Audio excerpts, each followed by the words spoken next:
Bonjour, donc comme vous avez pu le voir dans cette petite vidéo d'introduction, si vous êtes intéressé à venir au stage Lecture d'Aura, vous pouvez dès à présent vous inscrire parce que les places sont très limitées, hein. C'est entre une douzaine de places, pas plus ni moins, donc ça va vite être rempli, hein. Si vous êtes intéressé, prenez déjà vos dispositions, c'est à Collioure. Hein, c'est un petit village au bord de la mer. Une petite ville, un petit village, j'exagère peut-être. À la relaxerie, donc vous avez toutes les indications dans la description pour dès à présent vous inscrire. C'est sur 2 jours, tout le monde va participer à l'apprentissage, à l'initiation à la lecture d'aura, donc on va découvrir plein de choses. Et vous allez même vous rendre compte que, pour certains en tout cas, où vous avez des dispositions qui peuvent être des fois très surprenantes à voir les différentes auras, et alors que vous ne le soupçonnez même pas. Donc j'en reparlerai, mais en tout cas voilà, dès à présent, si vous avez envie de vivre cette expérience, inscrivez-vous, c'est tout dans la description. Voilà, ça vous ramène à mon lien, un lien qui vous ramène à mon site internet où vous pouvez dès à présent vous inscrire. Alors, pour aujourd'hui, bon, vous vous rappelez, la semaine dernière, j'étais en direct avec vous. Alors, j'ai pas pu regarder, évidemment, la cérémonie d'ouverture des Jeux Olympiques. J'ai vu un peu la fin, hein, à un moment donné, parce que ça a duré un moment. Et j'ai découvert ce qui s'était passé après. Hein. Et j'avais vu un petit peu le début, quand même, où ils étaient sur les barques, là, en train de remonter la Seine. Bon, j'avais trouvé ça un peu pauvre, ça manquait un peu d'imagination, mais je ne veux pas critiquer à ce niveau-là.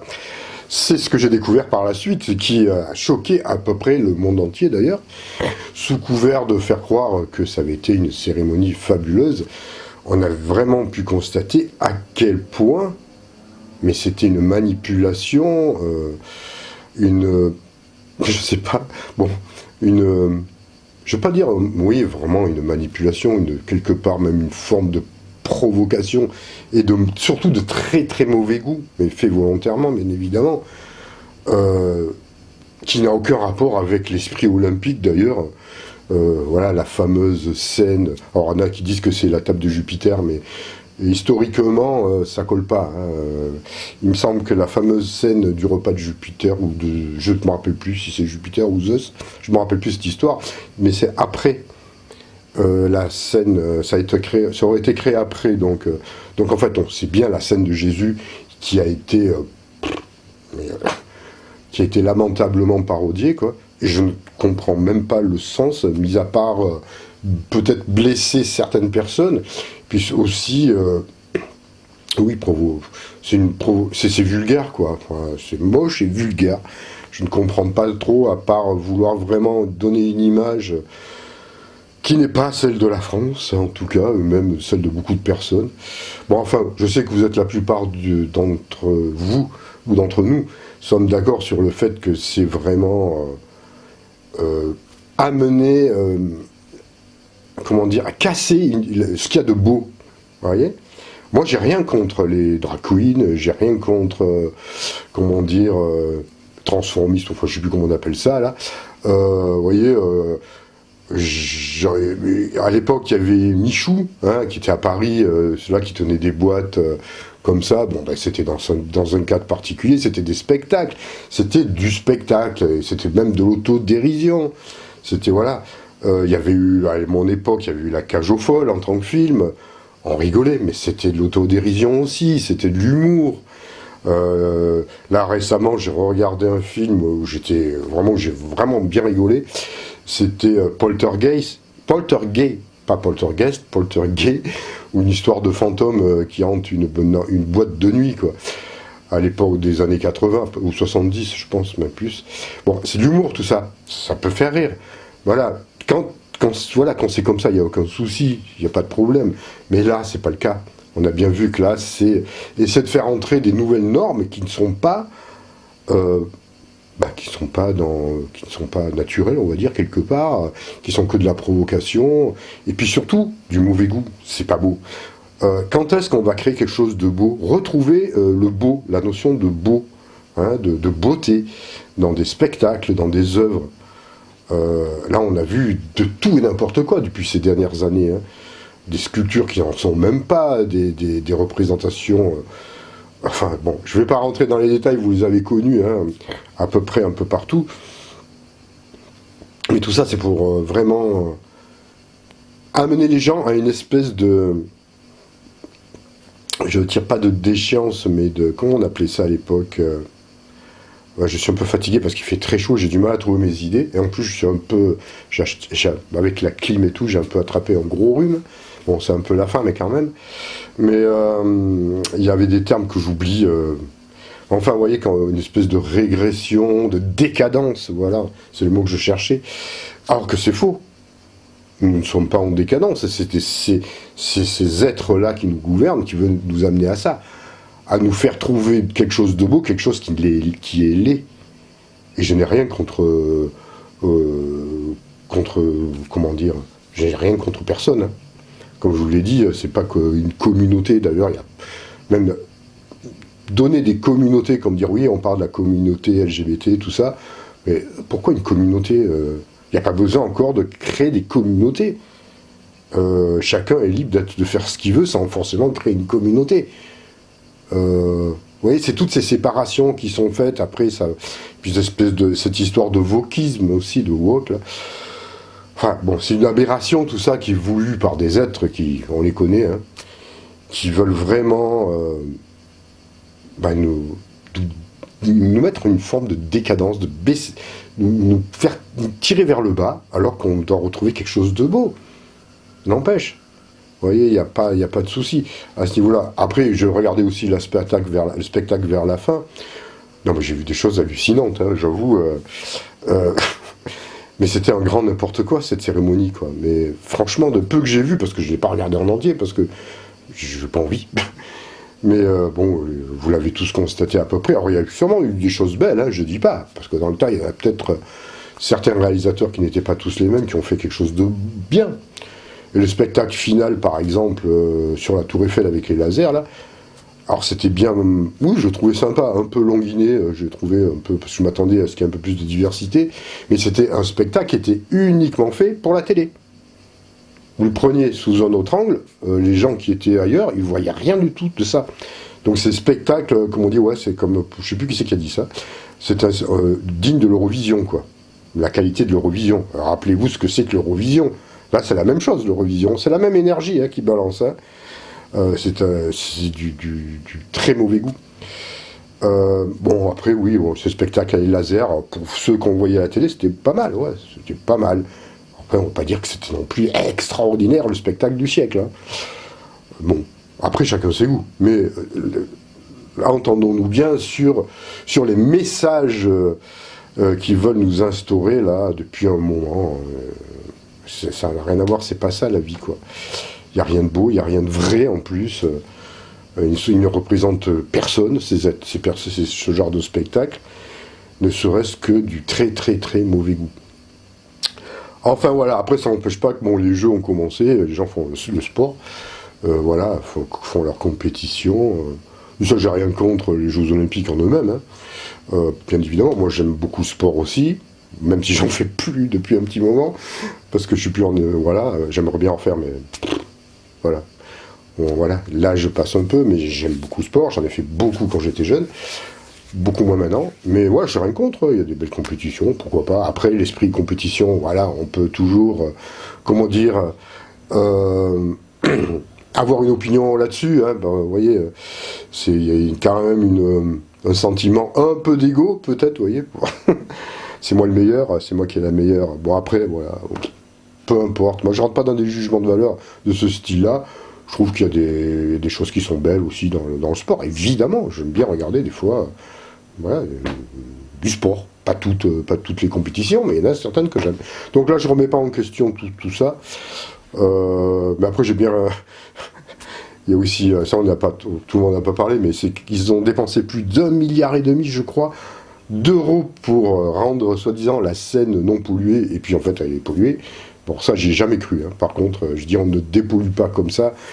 un fleuve qui est pollué à ce point, et puis qui effectivement sera toujours pollué, parce que ben voilà, l'urbanisme fait que, et la ville fait qu'il suffit d'un orage, et puis que tout est pourri, quoi. D'ailleurs, je me demande, parce qu'ils n'ont jamais trop expliqué de quelle façon ils avaient essayé de dépolluer, quoi. Peut-être par des stations d'épuration à un moment donné, mais je pense qu'il faut, voilà, je pense qu'il fallait faire, enfin, bon, c'était un grand n'importe quoi. À vouloir des fois faire avec plus de, comment dire, on veut tellement imaginer plus de choses, faire faire du spectacle en fin de compte, quand on en arrive à faire du grand n'importe quoi, voilà, un peu plus de simplicité, quoi, je veux dire, ça aurait été pas mal aussi. Bon, enfin, bon, je veux pas critiquer tout ça, trop critiquer. Parce que malgré tout, bon, bah, moi, je comprends les sportifs, hein, qui, voilà, qui n'ont pas forcément envie de nager dans dans un fleuve que je pourrais même pas, mais même pas y mettre un doigt de pied. Enfin, bon. Voilà, bon, ça, c'était pour revenir un peu, assez brièvement sur cette fameuse cérémonie dont tout le monde parle en ce moment. Et puis que nos dirigeants, qui sont toujours là, hein, qui ont été battus aux élections, mais qui sont toujours là. Je sais pas si vous avez remarqué, ça commence à être un peu long. Alors moi, je m'en fous qu'ils soient de gauche, de droite ou je sais pas quoi, mais on aimerait peut-être aussi de plus les voir. Je crois qu'on les a assez vus, ceux-là. Bon, ceux qui vont les remplacer, on ne sait même pas qui d'ailleurs. Je pense pas que ça change grand-chose, mais on les a assez vus. Hein, tous ceux qui nous ont pourri la vie pendant la période Covid. Hein. Puis il faudra quand même qu'on les rattrape, hein, les Castex, les Véran, qui sont bien planqués là, ceux qui nous ont vraiment, qui ont besoin de passer à un tribunal populaire pour le coup, parce je pense qu'ils ont besoin, qu'il est nécessaire qu'ils rendent compte à la justice humaine, bien qu'ils ont la justice karmique, on va dire, et qui va pas les rater non plus. Mais voilà, je ferme la parenthèse parce que on les a assez vus et il serait temps que tout ça se balaye. Même si ceux qui vont les remplacer, ça changera pas grand-chose, mais au moins on change de tête. Donc, voilà, je sais pas pourquoi je vous disais ça, parce que je perds un peu mon fil avec la chaleur, là, parce que sous les toits, chez moi, il fait 33 degrés à l'intérieur, même avec la clim, alors, c'est un peu difficile à avoir l'esprit bien clair. Et c'est difficile de ne pas perdre le fil de ce que je disais. Et je l'ai perdu, mais ça va revenir. Ouais. Donc voilà, on a parlé un peu de ces choses-là, j'ai parlé un peu de toutes ces choses. Je voulais vous parler de quelque chose de particulier, mais effectivement, ça vient de m'échapper. Je vais essayer de me recentrer. Pas facile, hein. Vous n'êtes pas en direct, sinon je vous aurais demandé de m'envoyer de l'énergie pour que je puisse retrouver mes esprits, n'est-ce pas? Alors vous avez été aussi très nombreux pour les 2 dernières vidéos. Et je sais que vous aimez beaucoup tout ce qui est galactique, hein, en ce moment, beaucoup. Donc évidemment, on va continuer à parler de ça, parce qu'il y a toujours ce stage dans le Luberon, hein, qui a lieu le 10 et 11, si je dis pas de bêtises.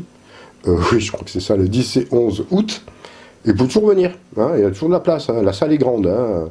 Si vous êtes intéressé, profitez-en. Alors cela, on va avoir de véritables contacts avec Elisa.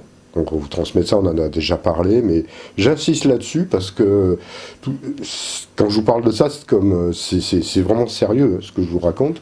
Et ce n'est pas pour le moins du spectacle. Hein. On va pas se donner un spectacle. Il n'y a pas un spectacle galactique comme j'ai pu le voir sur dans certaines vidéos.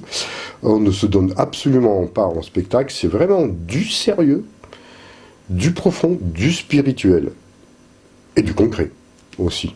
Donc si vous êtes intéressé, vous me contactez, c'est toujours pareil, c'est dans la description, il y a tout. Vous pouvez toujours venir, hein, voilà. Ça va être un moment très intense à mon avis, parce que j'ai eu beaucoup de contacts, nous avons eu beaucoup de contacts avec Elisa depuis quelque temps. où il y a voilà, alors des fois on me dit, vous voyez des personnes comme ça qui me disent, oui mais tu nous dis pas tout ce qui se passe dans vos contacts. Et je fais que ça. C'est quand même curieux que depuis que je fais ces vidéos, je ne parle que de ça. Et on me dit, mais tu parles pas de tes contacts. Mais franchement, des fois je me demande qu'est-ce que vous comprenez des messages qui vous sont transmis, hein, pour certains ou certaines. Hein. Je ne fais que ça. Alors évidemment, des fois il y a des choses qui nous sont personnelles, mais je ne vais pas vous parler de choses qui nous sont personnelles. Mais peut-être que vous vous attendez à des grandes révélations New Age, ou alors des révélations sur tel vaisseau qui voilà, qui fait telle ou telle chose, ou qui est parti en guerre, libérer je ne sais quelle partie de la planète de l'emprise reptilienne. Voilà, mais ça, vous ne l'entendrez pas de ma bouche, ni de la bouche des galactiques d'ailleurs. Pas de cette façon-là en tout cas. Donc si vous attendez à du spectaculaire, ou enfin, du spectaculaire, ça veut rien dire. Oui, du spectaculaire dans le sens spectacle, avec Elisa et moi, vous n'aurez pas ce genre de révélations. Vous aurez par contre des révélations beaucoup plus impactantes, beaucoup plus spirituelles, beaucoup plus profondes, des révélations d'être vraiment de nature galactique, presque, je ne sais pas comment dire, de véritable nature galactique, avec des messages qui ont un impact sur vos vies, sur votre évolution, qui vont là vous guider, véritablement vous aider à grandir, et pas venir nourrir, une fois de plus, un mental qui est saturé de fausses informations, et oui, de fausses informations qui sont simplement là pour vous, vous endormir et pas vous éveiller, tout simplement. Donc, et croyez-moi, les messages qui vous sont transmis, c'est beaucoup plus fort, beaucoup plus intense, beaucoup plus impactant qu'entendre dire oui, nous sommes heureux de vous accueillir dans le monde que nous avons spécialement créé pour vous, par exemple. Fermons les guillemets. Il y en a qui reconnaîtront. Voilà, ça c'était... Je reviens un peu sur cette notion de galactique et de contact que nous avons aussi avec des contacts qui se passent, soit j'en parlerai, qui se passent par canalisation, on va dire, mais bien plus souvent par incorporation. Et ça, on en a beaucoup en ce moment, enfin on en a beaucoup, on en a pas mal, oui, parce qu'on est préparé, on vous prépare aussi ensemble à quelque chose dont j'en ignore encore les aboutissements, mais à quelque chose de très très important. En ce moment, c'est l'été, il fait chaud, il se passe plein de choses dans le monde, un peu de tout et n'importe quoi, et on a tendance à oublier le principal. C'est-à-dire quoi, le principal? C'est-à-dire que nous sommes toujours dans cette phase de transition, dans cette phase de mutation, de purification,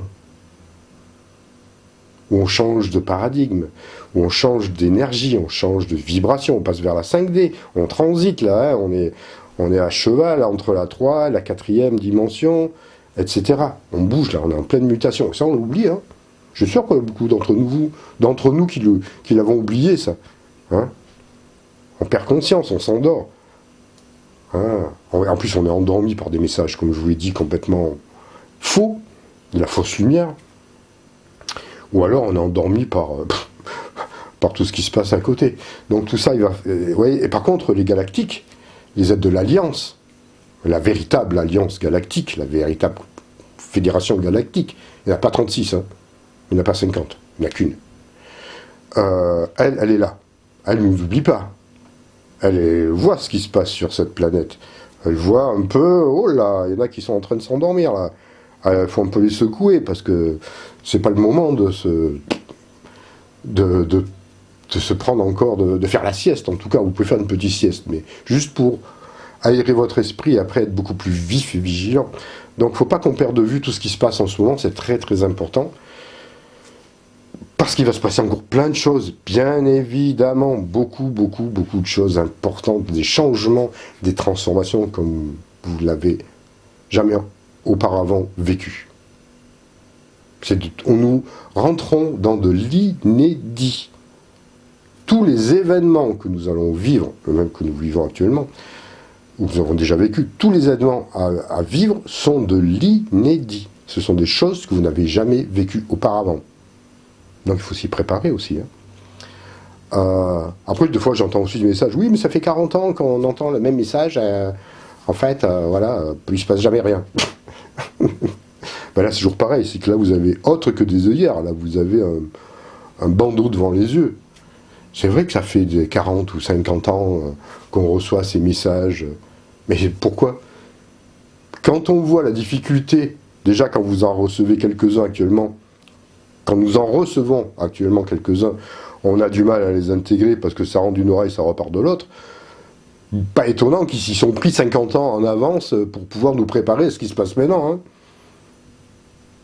Pour que ça rentre un peu au moins dans l'inconscient collectif, on va dire. Au moins à ce niveau-là. Hein. Donc il n'y a rien d'étonnant. Il se passe des choses. Si vous ne voyez pas ce qui se passe, alors là, on ne peut pas grand-chose pour vous. Hein. Mais bon, de temps en temps, j'ai des réflexions de ce style. Puis là, j'en ai eu une qui était pas mal aussi. Une personne qui disait, qui reprochait, comment dire, aux galactiques, qui disait quoi, si on a créé, si c'est eux qui ont créé notre monde, bah alors, franchement, ils sont vraiment nuls. Je leur en veux parce qu'ils ont créé un monde pourri. Mais c'est pas. Mais elle est où notre responsabilité là-dedans, quoi? On se décharge une fois de plus sur ceux qui ont sur les galactiques. Alors qu'on a tout notre libre arbitre, c'est nous-mêmes qui nous sommes mis dans cette panade, c'est nous-mêmes qui détruisons tout, c'est pas les galactiques. C'est pas les galactiques, par exemple, qui vont faire des safaris en Afrique pour aller tuer des éléphants. C'est bien l'homme qui fait ça, c'est bien l'homme qui crée, comment dire, des fermes où il y a 1000 vaches, qui massacrent des milliards d'animaux. C'est pas les galactiques. Nous, ils nous ont créés à leur image. Voilà, afin d'ensemencer une nouvelle planète. Après, c'est à nous-mêmes. Hein. Eux, ils sont pour rien. Hein. C'est nous-mêmes qui sont des gros, qui sont nuls à ce niveau-là, qui ont besoin d'évoluer en tout cas. Hein. Mais la responsabilité, c'est pas eux. Parfois des raisonnements, il y en a quelques-uns comme ça, de messages que j'ai vus. C'est pas la première fois que j'en lis. Mais prenez vos propres responsabilités. Il n'y a personne d'autre qui a créé cette matrice que nous-mêmes. Avec l'accord, on a donné notre accord, on a délégué notre pouvoir, on délègue notre pouvoir à des guignols qui nous dominent. C'est nous les responsables, c'est personne d'autre, quoi. Donc bon, je tenais un peu à y répondre, même si ce sont des raisonnements, comment dire, un peu basiques, mais il faut quand même parfois y répondre, parce que voilà, au moins certains auront une réponse, je ne sais pas si ça sera compris ou pas, mais la responsabilité est là. Par exemple, voilà, là en ce moment, je ne sais pas si vous l'avez vu, il y a une pétition qui circule pour la libération de Paul Watson. Paul Watson, pour ceux que vous ne connaissez pas encore, c'est le capitaine Paul Watson qui a créé Sea Shepherd, qui est un virulent défenseur des baleines et du massacre des baleines par les Japonais, entre autres, et qui a été recherché par Interpol et qui a été arrêté pour être extradé au Japon. C'est-à-dire que s'il va au Japon, il n'en sortira quasiment jamais. Bon, voilà. Là aussi, il faut se mobiliser pour lui. Hein. Je fais un petit coucou d'ailleurs à ce niveau-là. Voilà, vous pouvez retrouver les pétitions sur le site de Sea Shepherd France. Voilà, quelqu'un au moins qui se bouge. Lui, voilà, c'est pas... il n'est pas dans la tiédeur. Être tiède, ça marche pas. Voilà, lui, il agit. Il fait ce qu'il faut pour arrêter ce massacre, par exemple, de baleines comme il y a de partout en ce moment, pour rien, quoi. Enfin bon. Donc là, il est en prison en ce moment. Hein. Vous pouvez suivre l'affaire sur Sea Shepherd France. Et il faut vraiment envoyer de l'énergie, de la lumière pour qu'on le sorte de là et qu'il puisse être libre et continuer son courageux travail de défense de la mer, hein, tout simplement. Il y a ça aussi, vous voyez, ça c'est du terre-à-terre, hein. Il n'y a pas besoin, je ne vais pas vous parler forcément toujours d'être archangéliques qui viennent avec vous envoyer des rayons de de la 150e dimension pour tout nettoyer. Ça vous l'entendrez jamais de ma part, ça. Vous entendrez d'autres choses plus modérées, peut-être plus sensées. Mais il y a aussi la vie sur Terre, concrète. Voilà. Et ça fait partie d'un tout. Il n'y a pas de séparation à faire. Hein. Voilà. Donc, vous voyez, je vous ramène un peu à des contextes comme ça. Même, vous voyez, des fois, bien souvent, aussi dans les contacts galactiques, quand certains êtres vous transmettent quelque chose, vous transmettent un message. Alors, évidemment, c'est bien de rester dans un contexte évolutif, un contexte de conscience, mais ils connaissent tout de vous. Ils connaissent vos blessures, vos souffrances, tout ce qui vous bloque dans la vie. Et ils sont évidemment pleins d'amour et de compassion. Donc ils sauront aussi vous aider. Vous savez, ça me rappelle, je pense que j'avais lu ça dans Mémoire des Séniens, ou je sais plus où. À un moment donné, on parlait de Jésus. Jésus, on imaginait tout ça, le maître Yeshua, Jésus, qui parlait toujours avec des paraboles, des grands textes, des grands messages voilà, de conscience, d'humanité. On disait, mais est-ce qu'il est proche du peuple, du petit peuple, on va dire? Mais bien souvent, oui. Apparemment, bien souvent, par exemple, il parlait avec un pêcheur, pas de la météo, on va dire, mais voilà, un peu de la pêche qu'il avait fait, s'il a vu attraper beaucoup de poissons, pas beaucoup de poissons, des difficultés de la vie de tous les jours avec n'importe qui. De choses qui sont toutes banales. Qui ne sont pas forcément banales, mais c'est-à-dire qu'on peut parler de toutes ces choses-là. Et les galactiques peuvent aussi s'adresser à vous. Alors évidemment, ils ne vont pas vous répondre si vous lui posez la question, oui, je ne m'entends plus avec mon mari, qu'est-ce que je dois faire pour le quitter, quoi. Ou alors, je voudrais arrêter de fumer, pouvez m'aider. Bon, quand même, il y a des limites. Mais, vous voyez, mais sur des choses humaines, oui, bien évidemment. Et encore que je vous dis, entre guillemets, je suis certain qu'ils vous répondront quand même. C'est moi qui aurais peut-être du mal à vous répondre à ce moment-là. Mais, quand bien même, on peut mettre tout sur à peu près, vous voyez, pourquoi toujours attendre des messages, comment dire, qui vont, des messages presque dignes de films de science-fiction, quoi. Des messages moi j'appelle ça New Age, maintenant on peut appeler ça comme on veut. Il y en a tellement, c'est que de ça. Voilà, où on va invoquer tous les archanges, toutes les Maries, parce qu'il y en a plein maintenant, tous les êtres ascensionnés de l'Agartha, de Shambhala, de la confédération de je ne sais même plus laquelle, parce que maintenant on va jusqu'à en imaginer des tonnes, qui en fait ça n'a plus aucun sens, mais strictement plus aucun sens au final. Et par contre les gens, vous êtes là, certains sont là, en admiration, béat, devant autant d'absurdité. Et vous repartez de là, comme vous êtes venu. Vous avez simplement reçu de l'illusion et du fantasme. Par contre, ça va nourrir le côté émotionnel, ouais, le côté imaginaire. Mais on n'avance pas comme ça. Il serait temps maintenant que l'humanité, elle arrive à comprendre ce qui est réel, ce qui est bon pour l'avancement de soi et d'humanité, au-delà de l'artifice, aussi beau qu'il puisse être, qu'il puisse paraître. Parce qu'en fait, si vous grattez le vernis, il n'y a rien de beau. Il n'y a plus rien de beau. C'est que de l'illusion. Alors des fois il y a d'autres, il y en a d'autres qui vont nourrir d'autres émotions. Il y a par exemple le New Age qui vous fait parler qui vous fait rêver, fantasmer.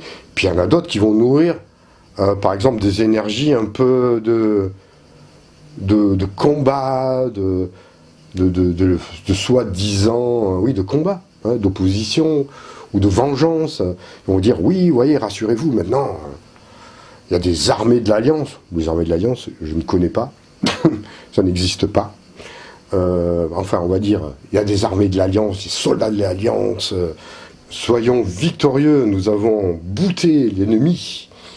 Et là, ouais, vous voyez, victoire et tout, on peut sabler le champagne et tout, enfin bon, n'importe quoi, j'en ai déjà parlé un peu. Donc tout ça, c'est de venir nourrir une autre forme d'émotion qui en fait n'est qu'une émotion, qui n'existe pas non plus. Tout est manipulation à ce niveau-là. Le véritable travail spirituel, il est vraiment intérieur, il est au niveau de l'âme et du cœur. C'est là où tout se passe, et c'est ce que nous souhaitons vous transmettre à travers les messages de Galactique, pour le coup authentique. Voilà, bon, allez, je vais m'arrêter là parce qu'il fait très chaud. Prenez soin de vous, je vous retrouve très bientôt dans le Luberon, et puis plus tard en septembre à Collioure pour le stage Lecture d'Aura. Et puis il y aura d'autres choses, d'autres dates aussi à venir, on vous en parlera. Allez, prenez soin de vous, j'espère que j'ai pas été trop long, et puis rafraîchissez-vous parce qu'il fait très très très très chaud. À très bientôt.